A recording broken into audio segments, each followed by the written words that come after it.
भगवान की सुंदर लीला का वर्णन सुखदेव जी महाराज कर रहे हैं।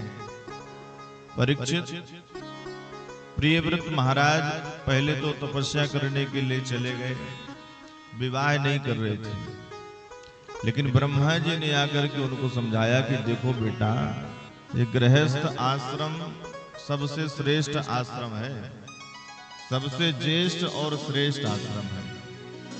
गृहस्थ में भी रह करके भगवत प्राप्ति की जा सकती है, ऐसा नहीं है। और जितने भी आश्रम चल रहे हैं गृहस्थ आश्रम से ही चल रहे हैं, चाहे ब्रह्मचर्य आश्रम हो, वानप्रस्थ हो, सन्यास हो। भाई गृहस्थों के यहाँ तो सबको आना ही पड़ता है, और गृहस्थ से ही निकल करके सब बाबा बैरागी सन्यासी बनते हैं, सब गृहस्थ से ही बनते हैं। तो विवाह करो भाई। तब कहीं जाकर के प्रियव्रत महाराज ने विवाह किया। और ये इतने प्रतापी राजा थे कि इन्होंने एक दिन मन में विचार किया कि रात्रि 10 घंटे सो करके रोज बर्बाद कर देते हैं लोग, ऐसा हो कि रात्रि हो ही ना। तो एक रथ पर बैठ करके धरती की 7 परिक्रमा लगाई, तो 7 दिन तक दिन ही दिन बना रहा, रात ही नहीं हुई। और उन्हीं के रथ के पहिए से 7 द्वीप और 7 सागर का निर्माण हो गया। पहले एक ही द्वीप था, लेकिन 7 द्वीप बन गए। जम्बू द्वीप जिस पर हम लोग बैठे हुए हैं, जिसमें भारतवर्ष है। इन्होंने विवाह किया तो इनके यहाँ पुत्र हुए आग्नेय। आग्नेय के पुत्र हुए महाराज नाग। महाराज नाभि ने भगवान की तपस्या करी तो स्वयं भगवान ही प्रकट हो गए। ब्रह्मपुरिया क्या चाहिए? नाभि कुछ बोल ना सके तो महाराज नाभि की तरफ से ब्राह्मणों ने भगवान से प्रार्थना करके कहा कि प्रभु, ये आपको बेटा बनाना चाहते हैं। भगवान ने कहा अच्छा। तो भगवान स्वयं नाभि के यहाँ पुत्र बन करके आए। भगवान ऋषभ देव जी बन करके आए। बोलिए ऋषभ देव जी महाराज की जय हो। और ऋषभ देव जी महाराज के यहाँ 100 पुत्र हुए।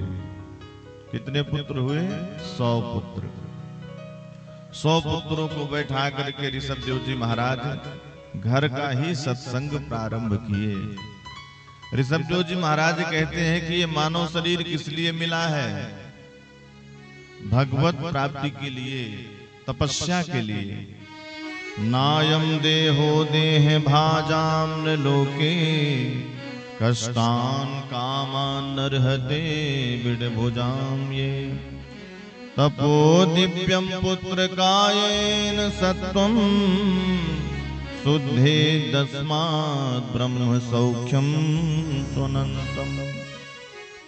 ऋषभ देव जी महाराज कहते हैं कि बच्चों, ये मानव का शरीर मिला है तपस्या के लिए, उपासना के लिए मिला है।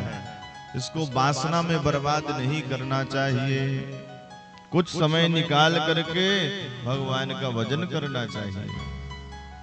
देखो, अच्छे लोगों का संग करोगे तो अच्छाइयां आएगी जीवन में, और बुरे लोगों का संग करोगे तो बुराई आएगी।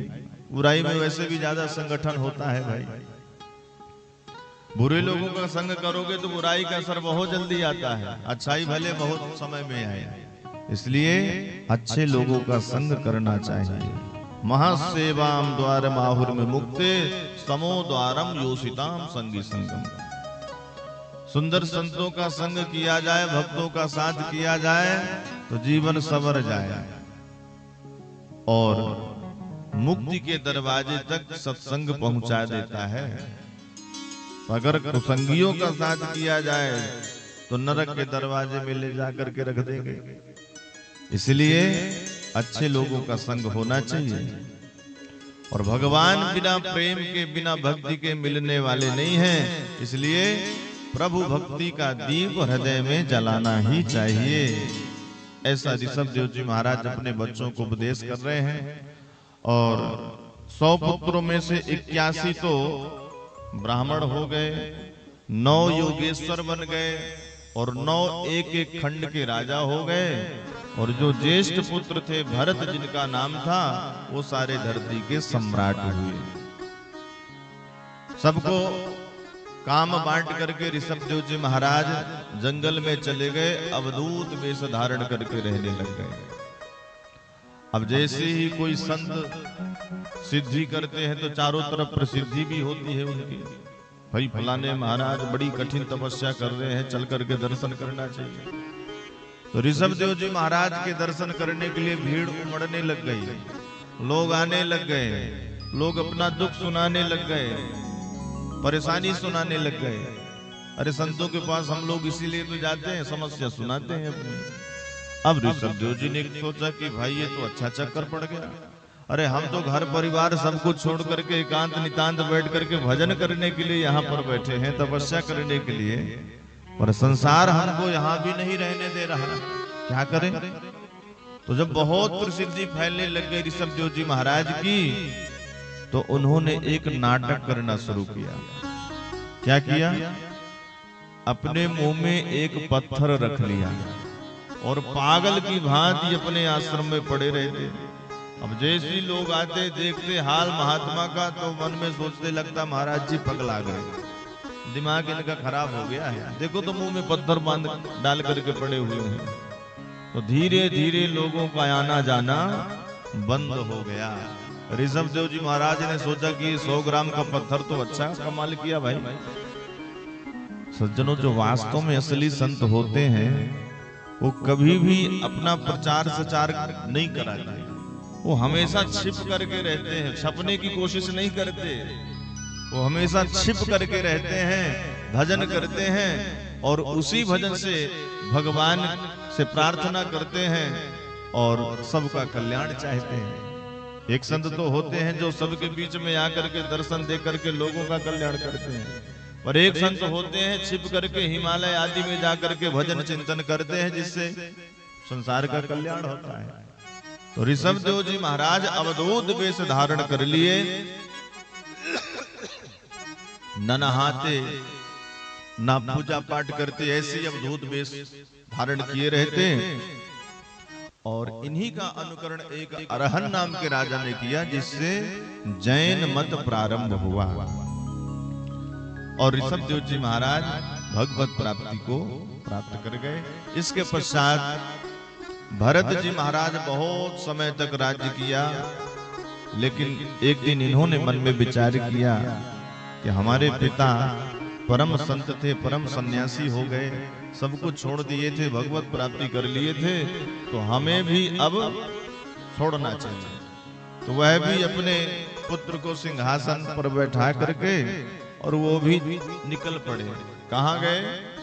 गंडकी नदी के किनारे, नेपाल में गंडकी नदी है, उसी के किनारे जाकर के सुंदर कुटिया बना करके भगवान का भजन करने लग गए। लेकिन ये जो मन है कब कहां कैसे फिसल जाए इसका कोई ठिकाना नहीं है भाई। इसलिए जो साधक लोग होते हैं हमेशा सावधान होते हैं, क्योंकि सावधानी हटी दुर्घटना घटी।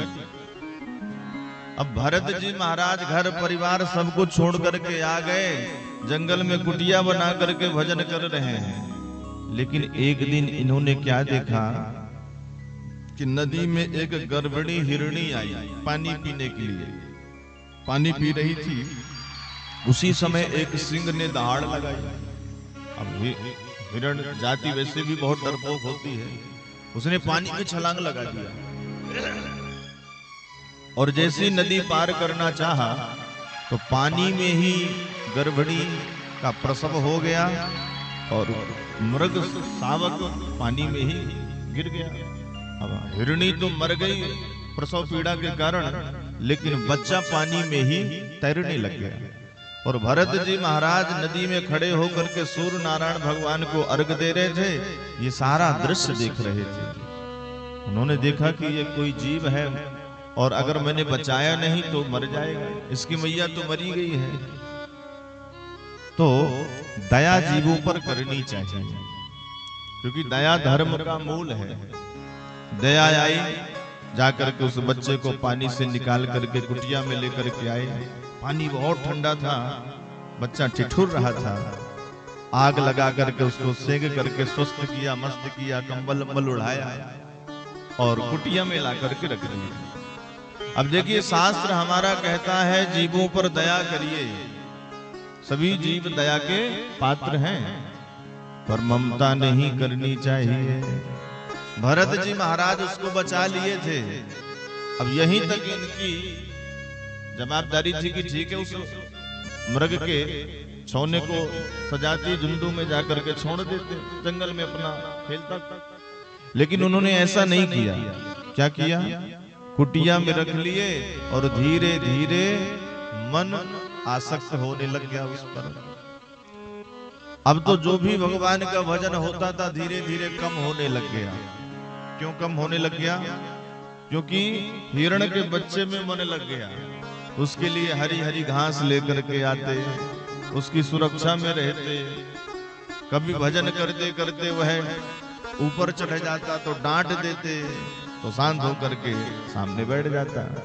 भरत जी सोचते इसका तो कोई मैया बाप है नहीं, मैं तो सब कुछ हूं, तो दया आ जाती तो फिर से हृदय से लगा लेते।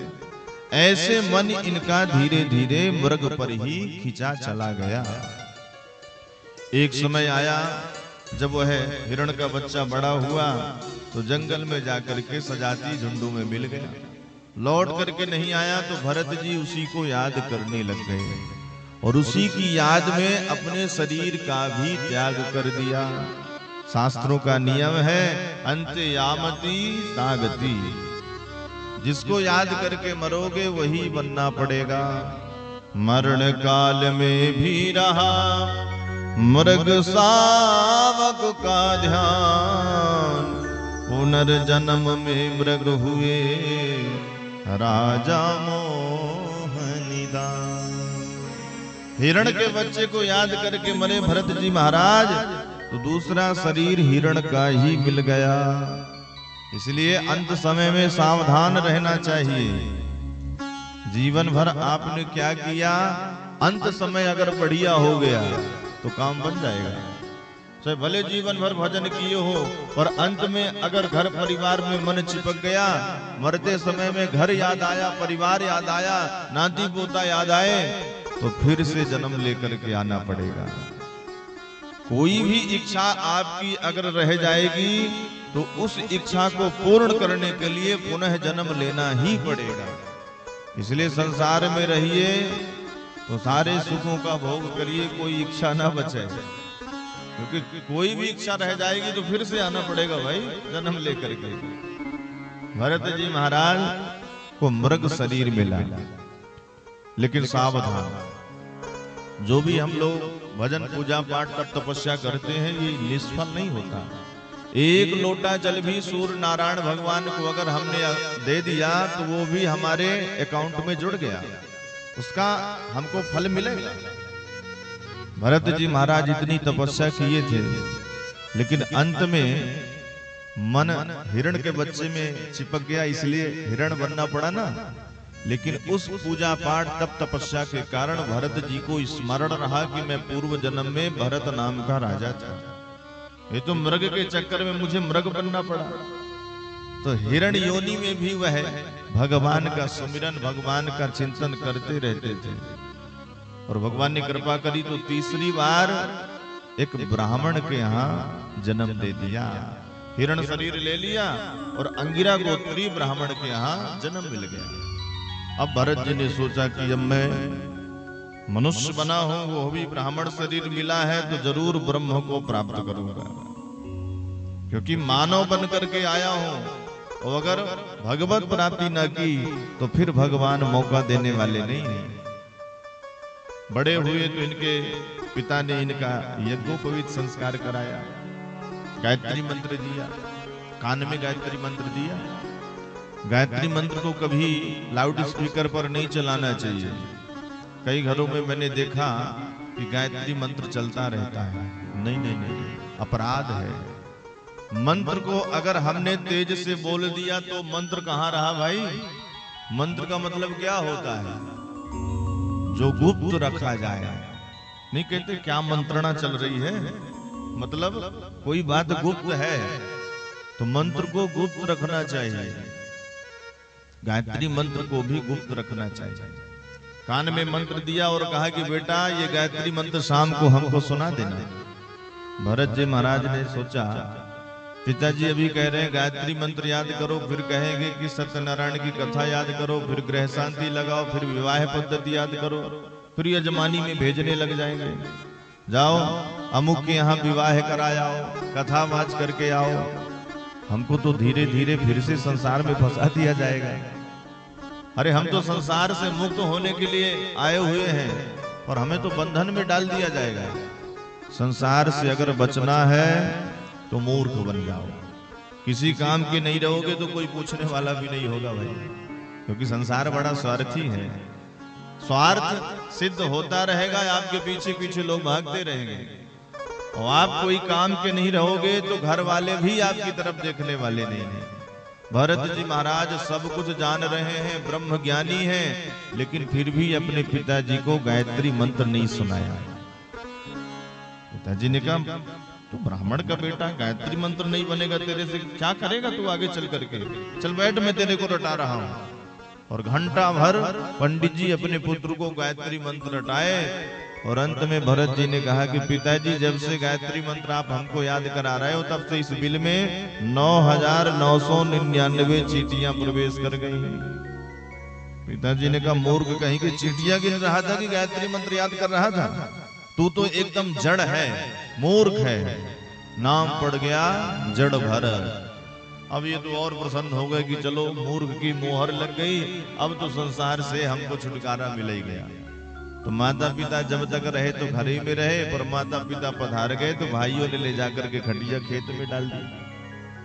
खेत में भी रहे थे, वहां भी समस्या। एक भीलों का सरदार मां भद्रकाली से प्रार्थना करी थी कि मेरे घर कोई संतान हो जाएगी तो मैं नरबलि चढ़ाऊंगा। संयोग से उसके घर संतान हो गई, उसने कह दिया जाओ किसी को भी पकड़ के लेकर के आओ, माता जी को नरबलि चढ़ाना है। तो डकैत घूमते फिरते आए, देखे कोई और तो मिला नहीं, पंडित जी मोटे ताजे पड़े हैं, ये बढ़िया है, पकड़ लिया। इन्होंने विरोध भी नहीं किया, चल दिए। चले गए तो बढ़िया, पहले तो खिलाया पिलाया, उन्होंने सुंदर वस्त्र अलंकार पहनाए, फिर माँ के भद्रकाली के मंदिर में ला करके खड़ा करके कहा, बाबा सिर झुकाओ। क्या करोगे भैया? तुम्हारी बलि चढ़ाएंगे माता को। ओ, लेकिन संत हैं तो डरे नहीं, क्योंकि संत लोग अपने शरीर को एक कपड़ा मानते हैं, ये चला जाएगा दूसरा मिल जाएगा। और जैसे ही डकैतों का सरदार तलवार लेकर के और भरत जी के गर्दन पर मारने के लिए उद्यत हुआ, तो माता भद्रकाली ने देखा कि एक ब्रह्म ज्ञानी मेरे सामने सिर झुका रहा है, और ये मूर्ख लोग इसे मार रहे हैं। मुझे तो वैसे भी बलि पसंद नहीं है, पर एक ब्राह्मण की बलि दे रहे हैं, कि ब्रह्म ज्ञानी की बलि देने के लिए ये लोग उद्यत हो रहे हैं। तो भद्रकाली की मूर्ति फट गई। सहसो चचाट सईव देवी भद्रकाली। तो भद्रकाली मैया प्रकट हो गई, हाथ में तलवार लेकर के सभी डकैतों के सर को धड़ से अलग किया और भरत जी महाराज को बचा लिया। बोलिए भद्रकाली मैया की जय हो। भद्रकाली मैया प्रकट होकर के सबका अंत करके भरत जी को बचाया है। बच गए भरत जी महाराज तो इतने प्रसन्न भी नहीं हुए, चल दिए भगवान का चिंतन करते हुए। जहां रहे थे तो एक सिंध सोबीर देश का राजा जिसका नाम था रघुगण, पालकी में बैठ करके कपिल मुनि के आश्रम में जा रहा था सत्संग करने के लिए। पुराने जमाने के राजा महाराजा होते थे, पालकी में चला करते थे। एक कहार बीमार पड़ गया। राजा से कहारों ने निवेदन किया, महाराज एक साथी तो बीमार पड़ गया, हमारा क्या करें? रघुगण ने कहा, सुनो ये मेरा ही राज्य है, किसी को भी पकड़ करके पालकी में लगाओ। ठीक है महाराज। तो मोटे ताजे पंडित जी जा रहे थे, कहारों ने इन्हें ही पकड़ करके पालकी में लगा लिया और इन्होंने विरोध भी नहीं किया। इतना सरल, इतना सहज इनका स्वभाव। मना नहीं किया, लग गए पालकी में और चलाने लग गए। साधुओं का एक स्वभाव होता है, जब वो चलते हैं तो थोड़ा नीचे देख करके चलते हैं कि किसी जीवों की हमसे हिंसा ना हो, किसी जीव के ऊपर हमारा पैर ना पड़े। तो जैसे कोई चींटी मटाए आए, भरत जी महाराज छलांग लगा दिया और पालकी चलाने वाला जब छलांग लगाएगा तो पालकी में बैठने वाले की स्थिति क्या होगी? रहुगण की खोपड़ी में लगा चट। रहुगण ने कहा, हे वो डारा, साधत कृमत विषमुहते यान मिति। आज तुम लोग किस प्रकार से पालकी चला रहे हो भाई? मेरे सिर पर लग रहा है, जरा ठीक से चलाओ। कहारों ने कहा, महाराज हम तो ठीक ही से चल रहे हैं, पर अय मधु नैव नियुक्तोपि न द्रुतम व्रजति। ये जो नए नए एक महाशय जी आए हुए हैं, ये गड़बड़ कर रहे हैं, बीच बीच में ही कूद जा रहे हैं, पता नहीं क्या आवेश इनको आ जाता है। रहुगण पालकी से सिर निकाल करके देखा तो मोटा ताजा शरीर दिखा, तो व्यंग करने लग गया, ओहो कितना दुबला पुदला शरीर है भाई इसका, और तुमने पूरी पालकी का भार इसी के कंधे पर रख दिया है। और ऐसे दो चार शब्द कह करके रहुगण भरत जी को समझाया। उसको क्या पता कि ये कौन है, उसको तो लगा कि ये कोई साधारण ही हो सकते हैं, तो ऐसे ही समझा दिया। फिर से भरत जी महाराज जब छलांग लगाए तो फिर खोपड़ी बेटी चट। अब तो क्रोध में भर गया रहुगण, आंखें लाल हुई और डांटने लग गया भरत जी महाराज को। प्रमत्तस्य चते करो में चिकित्साम दंड पाणी रिवो। हे मत वाले, तुम जानते नहीं हो पालकी पर कौन बैठा है? मेरा नाम तुमने कभी नहीं सुना? सिंध सौवीर देश का राजा हूं मैं, और लोग तरसते हैं कि मेरी पालकी चलाने को उन्हें मिल जाए, और तुमको ये सौभाग्य मिला है तो तुमको पालकी चलाना नहीं आ रहा है? इतना मोटा ताजा शरीर लेकर के, और इसके बाद भी मर मर के चल रहा है तुम। मैं तुम्हें ऐसे दंड दूंगा जैसे यमराज पापियों को दंड देते हैं, तो जानता नहीं है मुझे। अब भरत जी महाराज ने सुना, भरत जी को लगा कि अगर ये ऐसे हमारा अपमान करेगा तो निश्चित रूप से ये नरक में जाएगा, और ये नरक में जाएगा तो लोग क्या कहेंगे? रहुगण जैसे सत्संगी राजा नरक में चले गए भाई, तो सत्संग की महिमा घटेगी ना। तो आज रहुगण के ऊपर कृपा करने के लिए भरत जी महाराज पहली बार किसी को पलट करके जवाब दे रहे हैं। 40 वर्ष के हो गए, किसी को पलट करके कोई जवाब नहीं दिया, और आज पहली बार रहुगण को उपदेश कर रहे हैं। और संत लोग तभी उपदेश करते हैं जब उनको कोई बढ़िया पात्र मिलता है। श्रोता का भाव जितना सुंदर होता है, जितना बढ़िया होता है, कथा कहने वाला उतना ही बढ़िया कथा सुना देता है।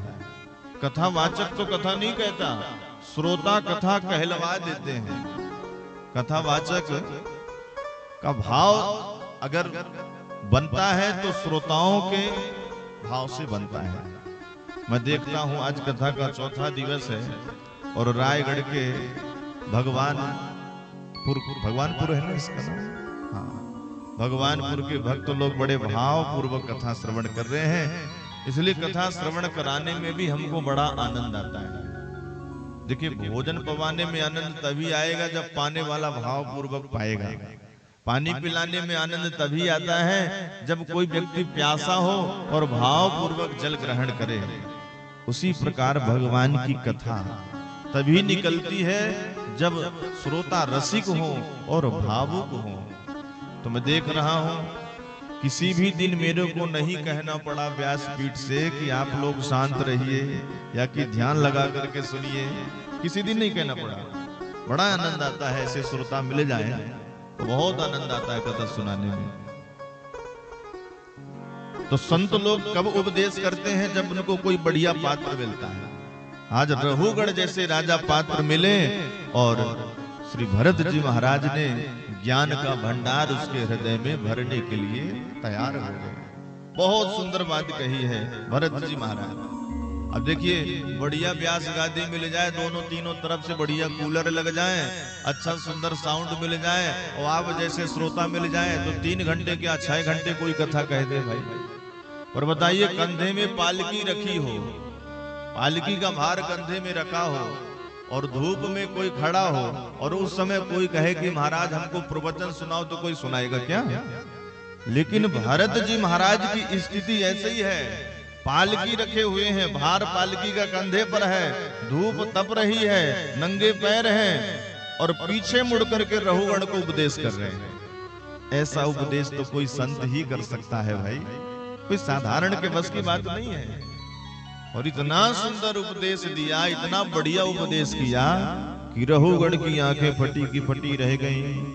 तयोदितं व्यक्तम विप्रलब्धं भर्तुः समेस्याद्यदि वीरभारः गन्तुर्यदि स्यादधिगम मध्वा विवेतिराशौ न विदां प्रवादः। राजन, तुम क्या मुझे दंड दोगे? तुम क्या मुझे मारोगे? अरे तुम मुझे नहीं मार सकते, क्योंकि तुम मारोगे तो शरीर को कष्ट होगा, और शरीर मैं हूं नहीं, मैं तो आत्मा हूं। और आत्मा अजर होती है, अमर होती है। आत्मा का किसी काल में विनाश नहीं होता राजा। किसी ने कहा कि मैंने आत्मा को मार दिया, आत्मा को तो कोई देख ही नहीं सकता, कोई छू नहीं सकता। भाई, आत्मा बहुत सूक्ष्म होती है। बाल के 100 टुकड़े करिए, उससे भी सूक्ष्म आत्मा का स्वरूप होता है। शरीर से कब कैसे निकल जाती है आत्मा, कोई जान पाता है क्या? बड़े बड़े डॉक्टर, बड़े बड़े वैज्ञानिक बहुत बड़े बड़े शोध कर लिए, लेकिन आज तक कोई भी वैज्ञानिक ये शोध नहीं कर पाया कि शरीर से जीव निकल गया, आत्मा निकल गई तो गई कहां? पुनः कोई किसी को जीवित नहीं कर पाता है। कोई शरीर से आत्मा निकल जाए, फिर इस शरीर को कोई खड़ा कर सकता है क्या? कोई नहीं कर सकता। आज तक ये शोध नहीं हो पाया। बहुत पढ़े लिखे डॉक्टर हुए, वैज्ञानिक हुए, पर आज तक इसका शोध नहीं कर पाए कोई। इतना सूक्ष्म आत्मा का स्वरूप होता है। भरत जी महाराज कहते, राजन तुम मुझे क्या मारोगे? मैं आत्मा हूं, और आत्मा अजर होती है, अमर होती है। मुझ पर कोई भी कष्ट का प्रभाव नहीं पड़ने वाला है। और जैसे ही इन दिव्य शब्दों को, रहस्यमय बात को रहुगण ने सुना तो समझ गया ये कोई साधारण नहीं है भाई। कूद पड़ा पालकी से, और जैसी पालकी से कूदा तो देखा भरत जी महाराज के कंधे पर जनेऊ था। ओ, पहचान गया, ये तो कोई ब्राह्मण देवता है। हाथ जोड़ करके प्रार्थना करने लग गया महाराज। कस्त्वं निगूढ़ शरसिद्धुजानां बिभर्षि सूत्रं कतमोऽवधूतः कस्यासि कुत्रस्य इहापि कस्मात् क्षेमाय नश्येदशिनोत शुक्लः। महाराज, आपके कंधे पर जनेऊ है तो निश्चित रूप से आप ब्राह्मण लग रहे हैं। कौन है महाराज आप वशिष्ठ हैं, पाराशर हैं, कौन है? कहीं आप कपिल मुनि ही तो नहीं आ गए मुझे ज्ञान देने के लिए, मुझे उपदेश करने के लिए? कौन है महाराज? दुनिया में मैं किसी से नहीं डरता हूं। अगर डरता हूं तो ब्राह्मणों के कोप से डरता हूं, क्योंकि ब्राह्मण कुपित होकर के शाप दे देता है तो कुलम समूलम दहति ब्रह्म स्वारिणी पावका। आप ब्राह्मण देवता है महाराज, मैंने आपसे सेवा कराई, मेरे से बड़ी भूल हो गई, क्षमा करें महाराज, मुझे शाप मत दीजिएगा। रहुगण की बात सुनकर के भरत जी मुस्कुराने लग गए। राजन, चिंता न करो, है तो हम ब्राह्मण, पर खतरनाक ब्राह्मण नहीं है, तुम्हें शाप देने वाले नहीं है। तुम्हारे मन में जो भी जिज्ञासा हो हमसे पूछो। तब रहुगण खुल करके भरत जी महाराज से प्रश्न किया। महाराज, अभी अभी आपने कहा कि मैं अगर आपको दंड दूंगा तो आपको कष्ट नहीं होगा। अरे कैसे नहीं होगा कष्ट? मैं आपको कष्ट दूंगा, आपके शरीर को कष्ट होगा, शरीर को कष्ट होगा तो इंद्रियों को कष्ट होगा, इंद्रियों को कष्ट होगा तो मन को कष्ट होगा, और मन को कष्ट होगा तो आत्मा को भी तो कष्ट होना चाहिए, क्योंकि आत्मा तो शरीर के भीतर ही है। अरे जलते हुए चूल्हे के ऊपर बर्तन रखो और उसमें पानी डालो या दूध डालो, तो पानी गर्म होगा, दूध गर्म होगा। उसी में चावल एक मुट्ठी डालो तो चावल भी तो पक जाएगा। उसी प्रकार हमारे शरीर में आत्मा है। शरीर को कष्ट मिला तो इंद्रियों को कष्ट हो गया, इंद्रियों को कष्ट मिला तो मन को कष्ट हो गया, और मन को कष्ट होगा महाराज तो आत्मा को नहीं होगा, क्योंकि आत्मा भी तो शरीर के भीतर रह रही है। जैसे अग्नि के ताप से चावल पक रहा है, वैसे आत्मा को भी तो कष्ट होना चाहिए। भरत जी महाराज मुस्कुरा करके बोले, राजन तुम हो तो मूर्ख, लेकिन पढ़े लिखो के बीच में बैठ बैठ करके थोड़ा सा बात करना जान गए हो।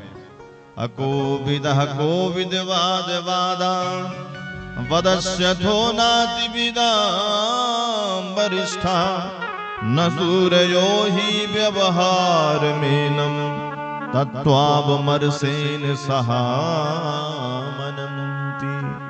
अकोविद माने मूर्ख, तुम अज्ञानी हो पर बातें ज्ञानियों की तरह करना सीख गए हो। राजन तुम्हें कुछ नहीं आता है, अरे तुम अग्नि, पानी और चावल से आत्मा के स्वरूप को घटा रहे हो भाई। अरे आत्मा निरवयव है, आत्मा को कोई देख नहीं सकता, कोई स्पर्श नहीं कर सकता, आत्मा को कोई नहीं देख सकता राजन। और अग्नि को, चावल को, पानी को, इसको देखा जा सकता है, छुआ जा सकता है, ये सब सायवयव पदार्थ हैं और तुम घटा रहे हो निरवयव पदार्थ से भाई। ये जितने भी दुख सुख हैं ये सब मन और इंद्रियों तक ही सीमित है राजन, आत्मा पर इनका कोई भी प्रभाव नहीं पड़ता है। लोग जरूर कह देते हैं कि अरे उनकी आत्मा दुख गई, हमने ऐसा कह दिया। अरे आत्मा तो अजर है, अमर है, आत्मा पर कोई भी कार्य प्रभावित नहीं करते हैं। मन की अनुकूलता में प्रसन्नता है और मन की प्रतिकूलता में दुखी हो जाते हैं जी। मन के अनुसार कोई काम होने लग जाए तो हम बड़े प्रसन्न रहते हैं, और मन के विपरीत कोई काम हो जाए तो बड़ा कष्ट होता है, वही काम करने में बड़ी कठिनाई होती है ऐसा कि नहीं? रात में 10 बजे मैया लोग जब हाथ भोजन वोजन करके हाथ धो करके जब अपने बेड में जाने लग जाए सोने के लिए, और उसी समय ससुर साहब के कोई पुराने मित्र आ जाए और डरते डरते ससुर बोले कि बहू बड़े पुराने मित्र आए हैं, अब रात तो ज्यादा हो गई है लेकिन अब भूखों तो नहीं सुला सकती इनको, 4 रोटी बना दो जैसे तैसे करके। अब बहू काम तो करेगी लेकिन बड़बड़ाती जाएगी, घर है कि धर्मशाला है, बताओ सोने का समय हो रहा है, दिन भर लगी रहती है उनके आर्डर में। अब बताओ 10 बजे इनके मित्र आए हैं तब इनको रोटी बेल करके खिलाओ, तो काम तो करेंगी लेकिन मन अनुकूल नहीं है, मन स्वीकार नहीं कर रहा है, इसलिए बड़ा कष्ट हो रहा है। लगता है न जाने कितने लोगों का भोजन बनाना पड़ रहा है। ऐसा क्यों हो रहा है? क्योंकि मन अब सोने के लिए जाने वाला है लेकिन अब फिर से काम करना पड़ेगा, और एक बार आटा लगाने के बाद अगर दोबारा लगाना पड़ जाए तो फिर बड़ी कठिनाई होती है मैया लोगों को भाई। अब दूसरे दिन सगा भैया आ जाए ठीक 12 बजे रात को, तो वो करंट आएगा कि तुरंत उठ करके अरे भैया कहां से आए, कैसे आए? भैया ने कहा बहन ट्रेन छूट गई, मैंने सोचा 10 मिनट तेरे यहाँ हो लेता हूँ। अरे चल तो ठीक है, जल्दी जल्दी हाथ मुंह धो, मैं तेरे लिए भोजन बनाती हूँ। अब भाई कह रहा है रे इतनी रात में भोजन बनाएगी, मैं खाया पिया हूँ, तू आराम कर मैं भी आराम करूँ। अरे ऐसे कैसे, बहन के घर में भूखा सोएगा, चल जल्दी से तू मुंह हाथ धो करके आ, मैं बना रही हूँ। अब जल्दी जल्दी 2-3 प्रकार की सब्जी बनने लग गई, पूरी बनने लग गई, और ला करके भाई के सामने थाली में परोस करके रख दिया, और पूछने लग गई और घर में सब ठीक है, मैया बाबूजी सब ठीक हैं? और जल्दी जल्दी में बनाया, कुछ गड़बड़ हो गया हो तो ध्यान मत देना, खा लेना। अब बताइए कल ससुर के मित्र आए थे 10 बजे, तो यही 2 रोटी सेकने में पहाड़ पड़ रहा था। आवाज अपना सगा भैया आया है तो वो करंट शरीर पर आया कि फटाफट 5 मिनट में पूरा भोजन बन करके तैयार हो गया। काम वही था ना, कल भी वही काम था, वही भोजन था, वही काम करना था, आज भी वही काम है, पर आज शरीर में बड़ी फुर्ती है और कल उठने में कठिनाई हो रही थी। ऐसा क्यों? क्योंकि जो ससुर के मित्र आए थे मन उनको स्वीकार नहीं कर रहा था, और आज अपना भैया आया है तो भाई को मन स्वीकार कर रहा है, इसलिए मन की ये अनुकूलता हो गई। तो मन की जहां अनुकूलता होती है वहां बड़ा मन प्रसन्न रहता है, और जहां मन में प्रतिकूलता हो जाए तो फिर वही काम करने में कठिनाई होने लग जाती है, दुख अनुभव होने लग जाता है। तो ये दुख और सुख का अनुभव केवल मन तक है, आत्मा पर इसका प्रभाव नहीं पड़ता है। बहुत सुंदर उपदेश यहाँ पर रहुगण को भरत जी महाराज ने दिया है। विविध प्रकार के प्रश्न रहुगण ने किए, उनका समाधान भरत जी ने किया, और अंत में रहुगण हाथ जोड़ करके पूछने लग गया, महाराज ये ब्रह्म ज्ञान जो आप हमको दे रहे हैं ये हमको भी प्राप्त हो जाए, कोई ऐसा उपाय बताइए। तब भरत जी ने कहा, देखो राजन, ये ब्रह्म ज्ञान तुम्हें ऐसे मिलने वाला नहीं है, ब्रह्म ज्ञान तो तुमको तभी मिलेगा जब महापुरुषों का संग करोगे, उनकी सेवा करोगे। रहो गणित तपसा नयाति न चेज्जयान वपणा गृहाद्वा न छंदसा नैव जलाग्नि सूर्य बिना महत्पादरजो अभिषेकम। तुम कुछ भी कर लो, समाज का कितना भी काम बढ़िया सा कर लो, कितने बड़े बड़े सुंदर बाग बगीचे बनवाओ, सुंदर जल की व्यवस्था करो, सब कुछ व्यवस्थित काम करो, लेकिन जब तक महापुरुषों के चरणों की सेवा नहीं करोगे, उनका संग नहीं करोगे, तब तक तुम्हें ब्रह्म ज्ञान होने वाला नहीं है। बिना महत्पादरजो अभिषेकम। महापुरुषों का संग करो, उनकी सेवा करो, तब तुम्हें ब्रह्म ज्ञान प्राप्त होगा। आजकल की जितनी भी शिक्षाएं चल रही हैं, ये सब केवल और केवल भुक्ति ही मिटाती है। केवल और केवल पेट चलाने की शिक्षाएं ही मिल रही हैं संसार में। और जो गुरुकुल चला करते थे पुराने जमाने में, उन शिक्षा में भुक्ति भी मिटती थी और मुक्ति भी मिलती थी, क्योंकि भगवत प्राप्ति का सरलतम सहजतम ज्ञान बताया जाता था। पर आजकल तो केवल पैसा कैसे आए इसी का ज्ञान बताया जाता है। अब पैसा कैसे आ रहा है, धर्म से आ रहा है, अधर्म से आ रहा है, इससे लेना देना नहीं है, पैसा आना चाहिए। क्या करोगे पैसा भाई, इतना जीवन भर कमाओगे, लेकर के थोड़ी ना जाओगे। तो 4 लाख नहीं जाने वाले, सब यही रह जाएगा। जाएगा तो सिर्फ भगवान का भजन ही। मुक्ति तो भजन से ही होने वाली है, पैसे से होने वाली नहीं है। किसी के पास कितना भी पैसा क्यों ना हो, पर मुक्ति को नहीं खरीद सकता। मुक्ति तो होगी भजन से, उपासना से, तपस्या से। और उस तपस्या का ज्ञान, उस भजन का ज्ञान महापुरुषों से प्राप्त होगा। बिना महापादरजो अभिषेकम। रहुगढ़ से भरत जी महाराज कहते हैं कि मैं पूर्व में भरत नाम का राजा था। अहम पुरा भरतो नाम राजा। सुना है भरत नाम के राजा का? धरती का सम्राट था मैं, लेकिन जीवन भर मैंने तपस्या करी, अंत में मन हिरण के बच्चे में लग गया, और उसके कारण मुझे फिर से हिरण बनना पड़ा, और फिर भगवान ने कृपा करी तो ब्राह्मण शरीर मिला है। और संत लोग तो कहते हैं ये रहुगढ़ वही हिरण का बच्चा बन करके आया है फिर से भरत जी के सामने। और इन्होंने बहुत सुंदर ज्ञान प्रदान किया है। और अंत में बताया कि महापुरुषों का संग करो, उनकी सेवा करो, तुम्हें ब्रह्म ज्ञान की प्राप्ति हो जाएगी। बोलिए भक्त वत्सल भगवान की जय हो। श्रीमद् भागवत महापुराण की जय हो। बहुत सुंदर उपदेश यहाँ पर श्री भरत जी महाराज ने रहुगढ़ महाराज को दिया, और बहुत दिव्य ज्ञान प्रदान किया।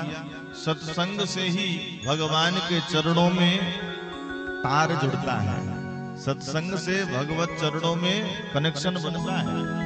इसलिए सत्संग की बड़ी महिमा है। भगवान से अगर तार जोड़